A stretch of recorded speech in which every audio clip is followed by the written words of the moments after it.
Hello guys, कैसे हो आप लोग। आप सभी का बहुत बहुत स्वागत है हमारी इस वीडियो में। तो आज हम बात करने वाले हैं जो साइंस जर्नल है 10th क्लास का प्रैक्टिकल नंबर 10। तो इसके अंदर हम लोग देखने वाले हैं to obtain the focal length of the convex lens. और ये भी एक तरह का फिजिकल प्रैक्टिकल है, ठीक है, फिजिक्स का। तो इसमें भी आपको जो भी है इंस्ट्रूमेंट के साथ ही इसमें आपको प्रैक्टिकल परफॉर्म करना है। तो इस ये इंस्ट्रूमेंट वाला जो प्रैक्टिकल होता है वह सब आपके हाथ के ऊपर होता है। अगर आप खुद से गलती नहीं करोगे तो आपका प्रैक्टिकल कहीं पे भी गलत नहीं हो सकता है।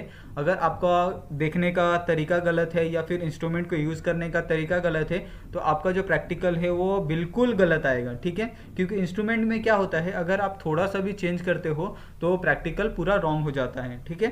तो इसके अंदर हम लोग बेसिकली हम लोग क्या देखने वाले हैं, फोकल लेंथ के बारे में पढ़ने वाले हैं, एक जो कॉन्वेक्स लेंस होता है उसके अंदर, ठीक है। तो यहाँ पे आपको लाइट रे दिख रही है, ठीक है। ये कुछ लाइट रेस है जो एक स्क्रीन के ऊपर जा रही है और साथ में यहाँ पे बीच में आपको एक कॉन्वेक्स लेंस लगाया गया है, ठीक है।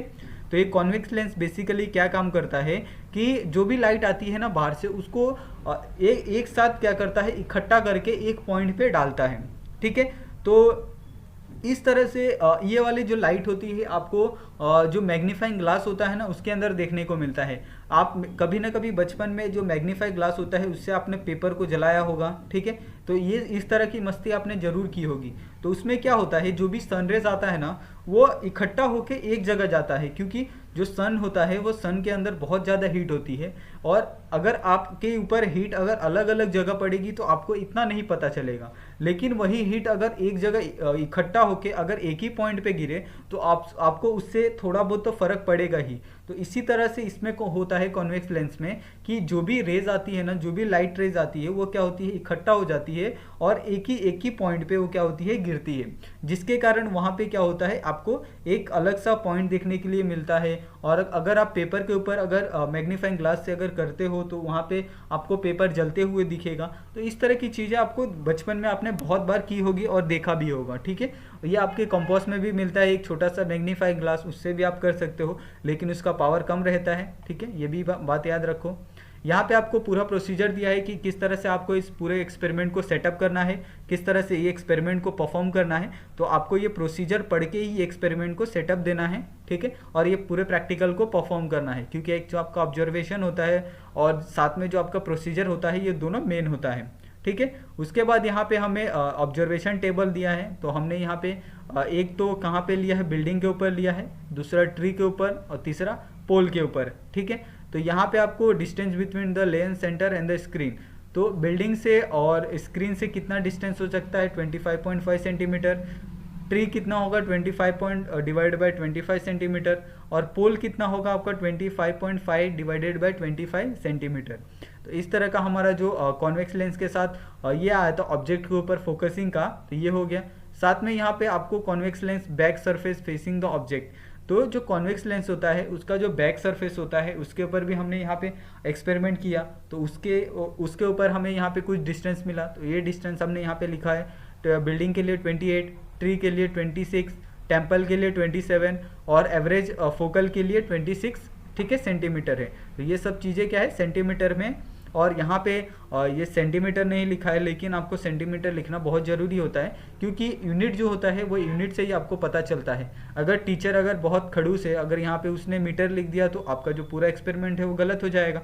इसके लिए आपको क्या है, यूनिट लिखना बहुत ही ज़रूरी होता है। उसके बाद यहाँ पे कंक्लूजन है, इससे आपको क्या समझा है और जो भी आपका यहाँ पे आएगा उसके हिसाब से आपको क्या करना है, कंक्लूजन में लिखना है। उसके बाद यहाँ पे हमें कुछ मल्टीपल चॉइस क्वेश्चन पूछे थे।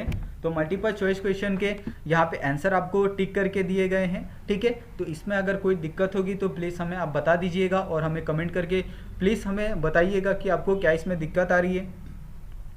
उसके बाद यहाँ पे हमें एक्सरसाइज रिलेटेड 3 क्वेश्चन दिए हैं।